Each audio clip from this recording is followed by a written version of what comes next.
ഉമ്മ, നമ്മുടെ ഉമ്മ. നമുക്ക് വേണ്ടിയാണ് അവരിങ്ങനെ ജീവിക്കുന്നത്.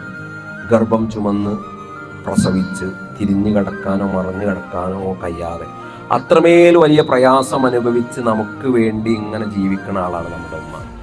ആ ഉമ്മാൻ്റെ കൈ പിടിക്കാനോ ആ ഉമ്മാൻ്റെ കൂടെ നിൽക്കാനോ ആ ഉമ്മയോടെ അടുത്ത് വന്ന് 2 വാക്ക് സംസാരിക്കാനോ സമയമില്ലാത്തവരായി മാറിപ്പോയിട്ടുണ്ട്. നമ്മൾ തുറന്ന് സംസാരിക്കണം നമ്മുടെ ഉമ്മാരോട്, ഉപ്പമാരോട്, അച്ഛനമ്മമാരോട് നമ്മൾ അങ്ങനെ തുറന്ന് സംസാരിക്കണം. ഉമ്മാനെ ഉപ്പാനെയൊക്കെ നമ്മൾ തിരിച്ചറിയണം. അവർക്ക് വേണ്ടി നമുക്ക് ജീവിക്കാൻ പറ്റണം. ഒരിക്കൽ പോലും ആ ഉമ്മയെ സങ്കടപ്പെടുത്തൂല എന്നുള്ളത് മാറ്റി പറയത്തില്ല.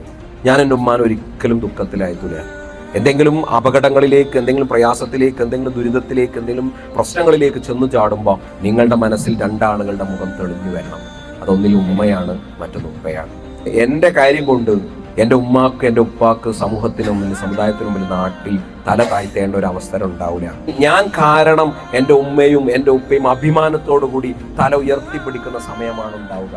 ഇപ്പൊ ഞാൻ ഉമ്മാൻ്റെ അടുത്തൊക്കെ ചെല്ലി എന്നിട്ട് കെട്ടിപ്പിടിച്ച് ഉമ്മ കൊടുക്കണം. കെട്ടിപ്പിടിച്ച് ആ ഉമ്മ, നിങ്ങളമ്മ മക്കളൊക്കെ ഉണ്ടാവുമല്ലോ, മക്കളൊക്കെ ഉമ്മാരതാ കെട്ടിപ്പിടിച്ച ഒരമ്മ കൊടുക്കി. അവനാന്റെ മക്കളെയൊക്കെ കെട്ടിപ്പിടിച്ച് ഉമ്മ കൊടുക്കി. കൊടുക്കടാ കൊടുക്കി.